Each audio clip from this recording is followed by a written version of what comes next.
뉴욕의 한 여행 유튜버가 한국의 문화를 극찬하게 된 사연은 무엇일까요? 비 오는 화요일 밤, 우연히 본 K-팝 데몬 헌터스 한 편이 그녀의 심장을 흔들었습니다. 무엇이 그녀의 고정관념을 이렇게 단숨에 깨뜨렸을까요? 쇼핑과 랜드마크가 전부라고 믿던 시선은 사람이 먼저인 시스템과 작은 친절 앞에서 서서히 바뀌기 시작합니다. 과연 우리가 놓치고 있던 한국의 얼굴은 어떤 모습일까요? 화려함 뒤에 숨은 일상의 디테일, 스크린을 넘어 현실이 만든 마법. 지금부터 그 이야기를 들어보겠습니다. 충격과 감동이 교차하는 여정, 끝까지 놓치지 말고 들어주세요. 안녕하세요. 제 이름은 에일리 셔먼이에요. 저는 뉴욕에서 유튜브에 여행 영상을 올리고 있어요. 그런데 문제가 있었어요. 제가 지루해지고 있었어요. 어느 순간부터 모든 도시가 제게 똑같아 보이기 시작했어요. 파리, 런던, 도쿄 어딜 가도 같은 커피숍, 같은 디자이너 매장, 같은 관광 명소였어요. 저는 카메라를 들고 그곳들을 걸었지만 제 심장을 더 빨리 뛰게 만드는 건 아무것도 없었어요. 마치 제 일을 하면서도 잠결에 걷는 사람처럼 느껴졌어요. 그러다가 어느 비 오는 화요일, 마야 씨가 제게 모든 것을 바꿔놓을 무언가를 보여줬어요. 우리는 마야 씨 집에서 배달 피자를 먹으면서 일에 대해 투덜거리고 있었어요. 마야 씨는 스트리밍 서비스용 애니메이션을 만들어요. 늘 새로운 쇼를 보면서 영감을 찾고 있어요. 이건 꼭 봐야 해요. 마야 씨가 노트북을 켜며 말했어요. 제목은 K-팝 데몬 헌터스예요. 저는 눈을 굴렸어요. 진짜요? 완전 유치해 보이는데요. 그냥 보세요. 마야 씨가 말했어요. 애니메이션이 재생되기 시작했어요. 처음에는 예상했던 그대로였어요. 화려한 색, 번쩍이는 효과, 머리카락이 완벽한 캐릭터들. 그런데 곧 무언가가 달라졌어요. 배경 속 도시는 그냥 장식이 아니었어요. 그 도시는 현실 같으면서도 마법 같았어요. 에피소드가 끝났을 때 저는 검은 화면을 멍하니 바라봤어요. 숨을 참았던 것처럼 가슴이 꽉 조여오는 느낌이었어요. 저게 서울이에요. 저는 그 이름을 전에 들어본 적이 있었지만 진지하게 생각해 본 적은 없었어요. 아마 다른 대도시처럼 붐비고 비싸고 제가 어딘가에서 이미 봤던 것들로 가득했을 거라고 생각했어요. 하지만 이 애니메이션은 서울을 다르게 보이게 했어요. 제가 한 번도 들어본 적 없는 이야기들이 있는 것처럼 보였어요. 그날 밤 저는 잠을 잘 수 없었어요. 곡선을 그리던 그 거리와 유리 타워들이 자꾸 떠올랐어요. 저는 노트북을 열고 JFK 공항에서 인천공항까지 가는 항공편을 찾아보기 시작했어요. 그 애니메이션이 제 안에 뭔가를 만들어 놓았어요. 고대적이면서도 미래적인, 차분하면서도 신나는, 익숙하면서도 완전히 낯선 모습을 가진 장소를 보여줬어요. 저는 실제 서울이 화면에서 본 그 모습과 정말로 맞을지 확인해 보고 싶었어요. 제 발로 그 굽은 거리들을 걸어보고 싶었어요. 그 스카이라인에 카메라를 겨누고 어떤 이야기들을 찾을 수 있을지 보고 싶었어요. 무엇보다도 그 설렘을 다시 느끼고 싶었어요. 저를 놀라게 할 무언가를 발견할지도 모른다는 그 기분이요. 서울이 저를 기다리고 있었어요. 비행기는 아침 6시에 인천공항에 착륙했어요. 14시간 비행 동안 거의 잠을 못 잤어요. 공항은 거대했고 티끌 하나 없이 깨끗했어요. 밝은 흰 조명 아래 모든 것이 반짝였어요. 바닥은 거울처럼 빛났고 화장실에서도 꽃향기가 났어요. 저는 긴 복도를 캐리어를 끌며 지나갔어요. 서울로 들어가는 열차는 부드럽고 조용했어요. 창문에 얼굴을 가까이 대고 세상이 흘러가는 걸 봤어요. 사방으로 푸른 논이 펼쳐졌어요. 그러다 하얗고 키 큰 아파트들이 차례로 나타났고 병정처럼 가지런히 줄지어 서 있었어요. 저는 도시 한가운데인 명동에 작은 호텔을 예약했어요. 지하철 노선도는 알록달록한 거미줄처럼 보였어요. 역 이름들은 모두 작은 그림처럼 보이는 한글이었어요. 시작도 전에 이미 길을 잃은 기분이 들었어요. 그런데 지하철 시스템은 놀라웠어요. 열차는 정확한 시간에 도착했어요. 문은 씩 하고 부드럽게 열렸어요. 모두가 질서 정연하게 움직였어요. 밀치지도 떠밀지도 않았어요. 먼저 내리고 그 다음에 타는 흐름이었어요. 제가 내릴 역을 찾아 지상으로 올라왔어요. 가장 먼저 저를 맞은 건 냄새였어요. 불에 구운 고기 냄새, 달콤한 페이스트리 냄새, 그리고 무엇인지는 모르겠지만 꼭 맛보고 싶은 향이 섞여 있었어요. 두 번째는 소리였어요.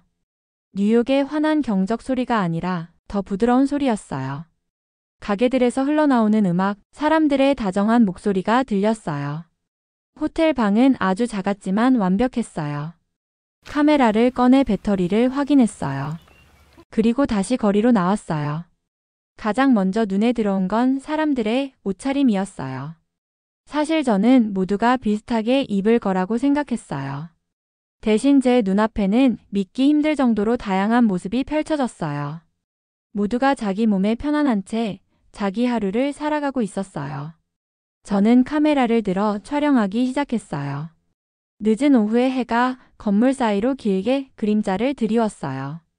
길거리에서는 구운 옥수수와 물고기 모양의 페이스트리를 파는 노점이 보였어요.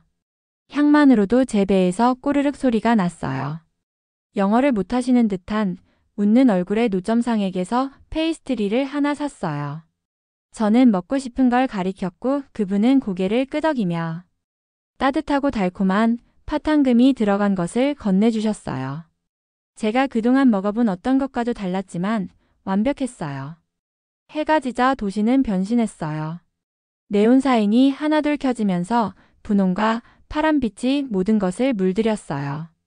퇴근하는 사람들과 저녁을 먹으러 나오는 사람들로 거리가 가득 찼어요.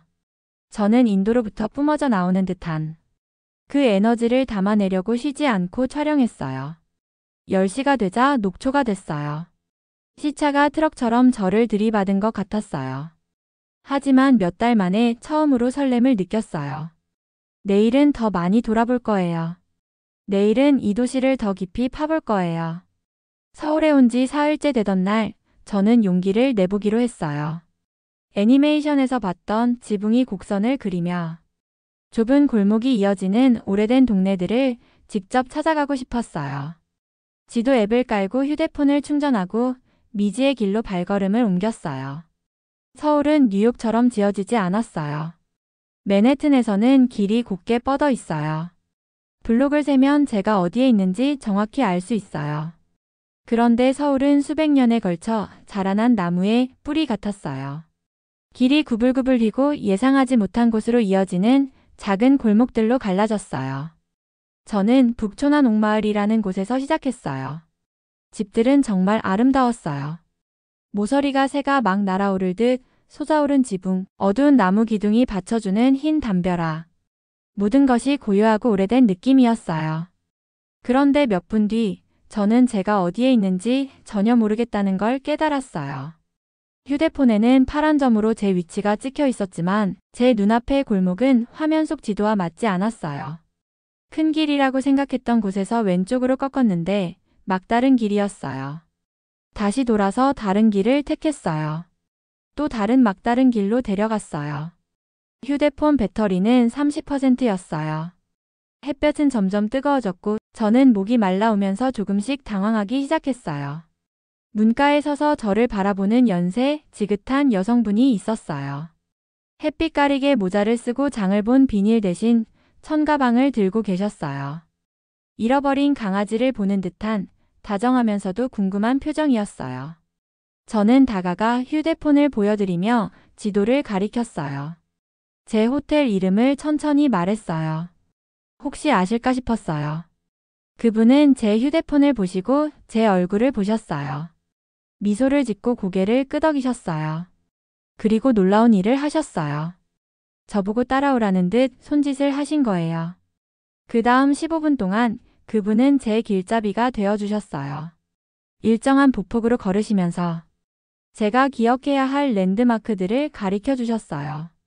하얀 꽃이 핀 나무, 파란 차양이 달린 가게, 두 길이 이상한 각도로 만나는 코너. 그분은 영어를 못하셨고 제 한국어 실력은 거의 0이었어요. 그런데도 소통은 완벽했어요. 큰 사거리에서는 제가 따라오는지 기다려주셨고 신호가 바뀌면 우리가 어느 방향으로 가는지 분명히 보게 해주셨어요. 마침내 익숙한 길이 보였어요.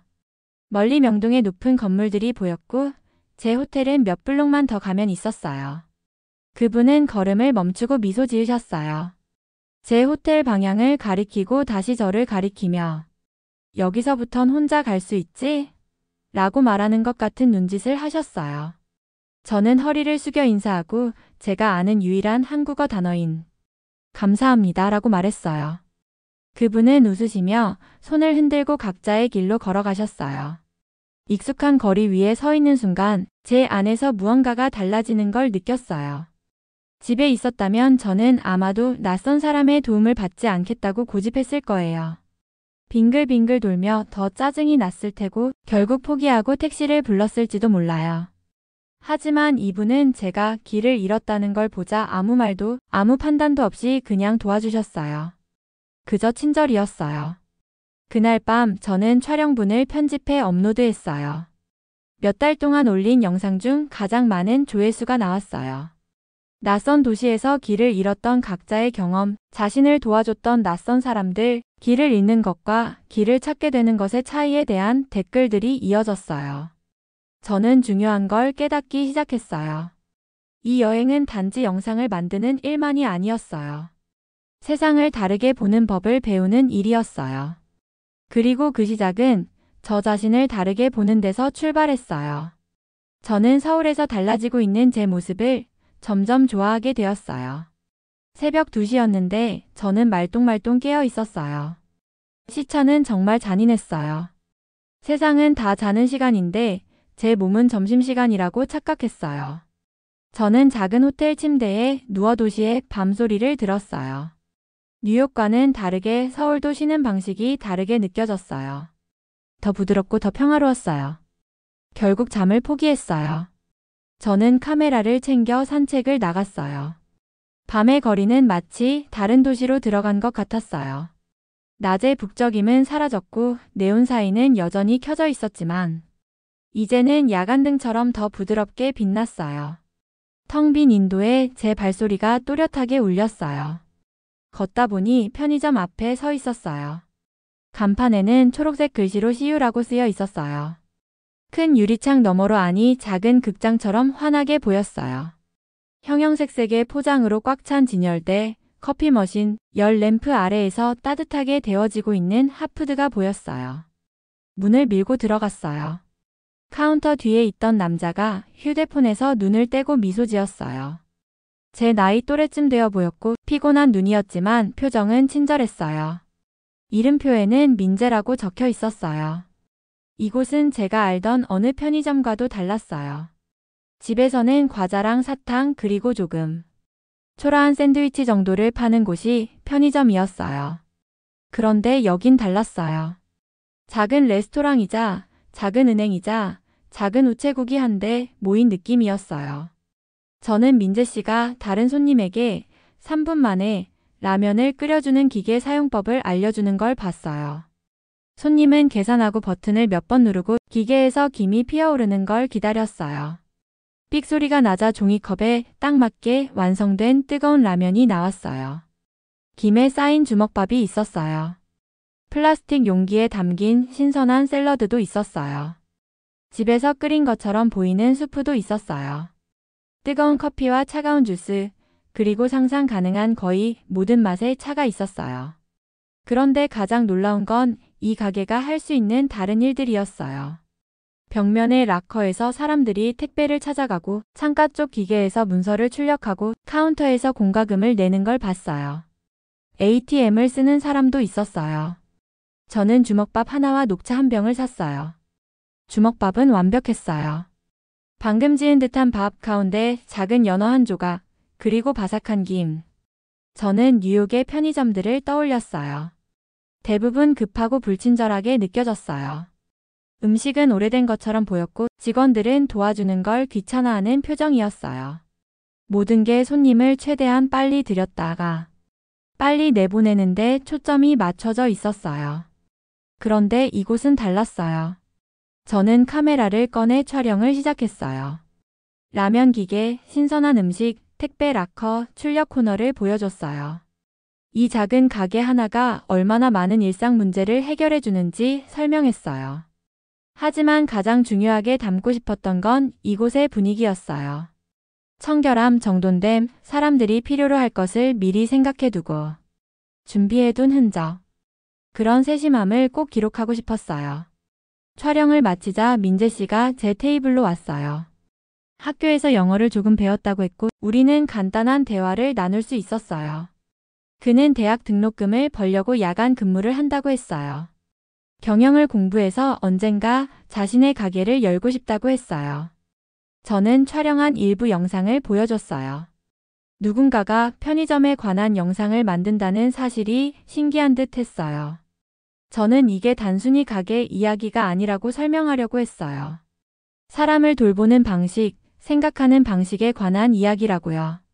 나오면서 민재 씨가 고개 숙여 인사하며 방문해줘서 고맙다고 했어요. 저도 고개를 숙였어요. 중요한 걸 하나 배웠다는 느낌이었어요. 호텔로 돌아오는 길에 저는 서울이 작은 친절들에 대해 제게 가르쳐주고 있다는 걸 깨달았어요. 시스템이 매끄럽게 작동하는 방식, 낯선 사람들이 대단한 일처럼 만들지 않고 서로를 돕는 방식 말이에요. 왜 그 애니메이션이 제 상상력을 사로잡았는지 조금씩 알 것 같았어요. 서울은 정말 달랐어요. 완벽하진 않지만 중요한 방식으로 달랐어요. 그리고 저는 이제 막 그 차이가 무엇을 의미하는지 이해하기 시작했어요. 서울에 온 지 둘째 주쯤 되자 제 영상들에 예상치 못한 일이 벌어졌어요. 편의점 영상은 조회수 200만을 넘겼어요. 길을 잃었던 이야기 영상은 300만까지 갔어요. 전 세계에서 사람들이 직접 서울을 방문하고 싶다며 댓글을 쏟아냈어요. 하지만 진짜 놀라운 일은 화요일 아침에 찾아왔어요. 저는 호텔 근처 작은 카페에 앉아 전날 찍은 영상을 편집하고 있었어요. 와이파이는 잘 터졌고 커피는 진했고 누구에게도 방해되지 않으면서 일할 수 있는 딱 좋은 구석 테이블을 찾아냈어요. 그때 모르는 사람에게서 휴대폰에 메시지가 왔어요. 프로필에는 다정한 눈과 자신감 있는 미소를 가진 젊은 여성의 프로 사진이 있었어요. 이름은 최하린, 소속은 서울관광공사라는 곳이었어요. 제 영상을 봤다면서 커피 한잔 하며 만나볼 수 있겠냐고 했어요. 공유하고 싶은 아이디어가 있다고 했어요. 제 심장이 빨리 뛰기 시작했어요. 제가 영상을 만들어 온 내내 관광청에서 연락을 받아본 적은 한 번도 없었어요. 다음 날 우리는 강남의 한 카페에서 만났어요. 하린 씨는 사진에서 느껴지던 만큼 프로페셔널했지만 제 영상들에 대해 생각이 깊은 질문들을 했어요. 그리고 놀라운 이야기를 들려줬어요. 서울을 다룬 많은 영상이 쇼핑, 유명 랜드마크, K-팝 명소에 집중하는 경우가 많았대요. 그런데 제 영상은 달랐다고 했어요. 도시가 실제로 어떻게 작동하는지, 사람들이 어떻게 일상을 살아가는지, 작은 시스템들이 어떻게 큰 차이를 만드는지를 보여준다고요. 서울관광공사에서 해외 시청자들을 위한 새 영상 시리즈를 준비 중이었어요. 관광지의 겉모습만이 아니라 도시에서 실제로 살아보는 진짜 경험을 보여주고 싶다고 했어요. 신선한 눈으로 보되 존중을 잃지 않는 시선으로 진짜 이야기를 들려줄 사람을 찾고 있었대요. 그리고 그 진행자를 저로 하고 싶다고 했어요. 저는 손에 들고 있던 커피가 식는 줄도 모르고 멍하니 바라봤어요. 저는 그저 호기심을 채우러 서울에 왔을 뿐이었어요. 여기 머물게 될 거라곤 꿈에도 생각하지 못했어요. 하지만 하린 씨는 이 일을 하려면 최소 6개월은 서울로 이사를 와야 한다고 설명했어요. 한국어도 더 배워야 하고 도시의 문화 역사 하루에 리듬 속으로 더 깊이 들어가야 한다고 했어요. 저는 이틀만 생각할 시간을 달라고 했어요. 서울은 저를 바꿔놓았어요. 저는 더 참을성이 생겼고 더 호기심이 커졌고 모르는 걸 인정하고 도움을 청하는데 더 솔직해졌어요. 길을 잃는 순간이 오히려 더 나은 것을 찾는 첫걸음이 될 수 있다는 걸 배웠어요. 하지만 여기로 완전히 이사 오는 일은 너무 큰 결정이었어요. 뉴욕 친구들 익숙한 제 삶을 떠나야 했어요. 완전히 미지의 세계로 걸어 들어가는 선택이었어요. 걷다가 중요한 걸 깨달았어요. 처음 저를 서울로 이끌었던 그 애니메이션은 사실 도시 자체에 대한 이야기가 아니었어요. 변화에 대한 이야기였어요. 자신이 생각했던 것보다 더 용감한 사람으로 변해가는 등장인물들, 평범한 곳에서 마법을 발견하는 이야기였어요. 한강 위 다리에서 서서 도시의 불빛이 검은 물 위에 반사되는 걸 보며 저는 결정을 내렸어요. 휴대폰을 꺼내 하린 씨에게 세 단어를 보냈어요. 해봐요, 우리. 다음 날 아침, 저는 서울 체류 연장을 위한 서류 작업을 시작했어요. 제 모험은 이제 막 시작했어요. 6달이 지나고 저는 서울의 새 아파트에서 상상도 못했던 풍경을 내려다보고 있었어요. 아래로는 한강이 은빛 리본처럼 길게 펼쳐졌어요. 강 건너 언덕까지 도시는 올라붙어 있었고 수천 개의 불빛이 마치 땅으로 떨어진 별처럼 반짝였어요. 제 한국어는 아직 많이 서툴렀지만 분명 나아지고 있었어요. 이제는 손가락으로 가리키지 않아도 음식을 주문할 수 있었어요. 길을 물으면 대답의 대부분을 알아들을 수 있었어요. 서울관광공사와의 일은 하린 씨가 약속했던 것보다 더 많은 걸 줬어요. 우리는 함께 리얼 서울 12편을 만들었어요. 각 편은 이 도시의 일상에서 한 가지씩을 집중적으로 보여줬어요.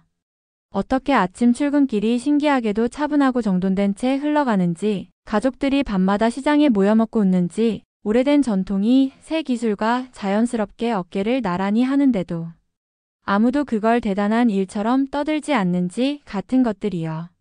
하지만 제가 배운 것 중 가장 중요한 건 사실 서울에 대한 게 아니었어요.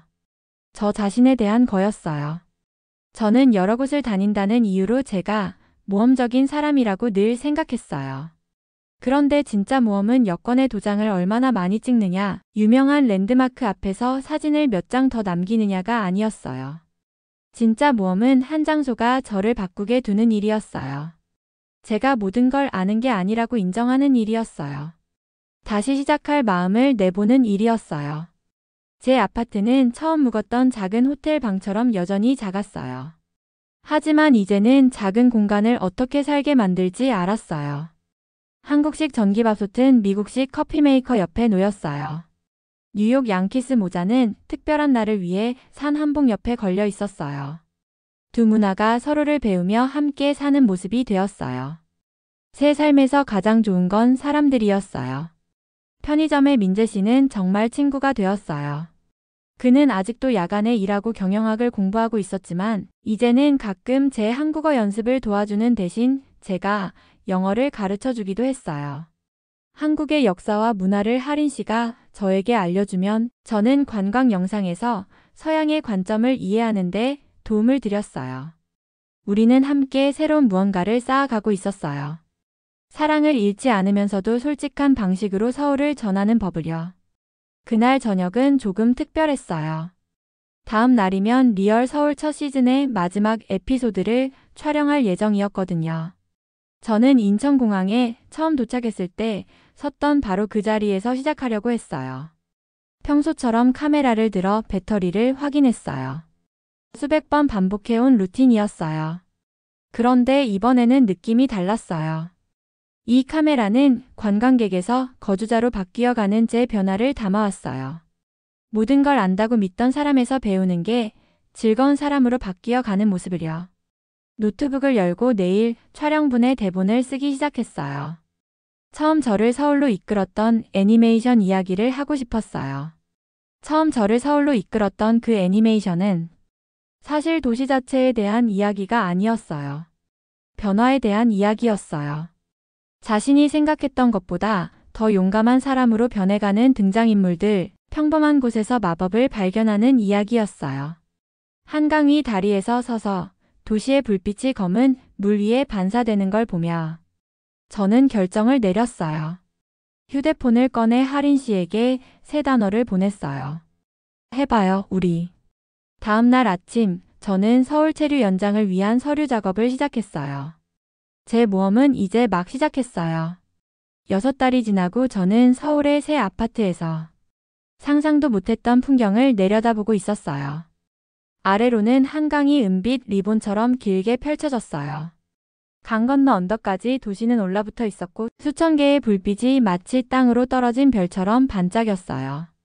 제 한국어는 아직 많이 서툴렀지만 분명 나아지고 있었어요. 이제는 손가락으로 가리키지 않아도 음식을 주문할 수 있었어요. 길을 물으면 대답의 대부분을 알아들을 수 있었어요. 서울관광공사와의 일은 하린 씨가 약속했던 것보다 더 많은 걸 줬어요. 우리는 함께 리얼 서울 12편을 만들었어요.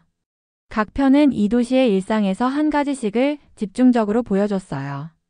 어떻게 아침 출근길이 신기하게도 차분하고 정돈된 채 흘러가는지, 가족들이 밤마다 시장에 모여 먹고 웃는지, 오래된 전통이 새 기술과 자연스럽게 어깨를 나란히 하는데도 아무도 그걸 대단한 일처럼 떠들지 않는지 같은 것들이요.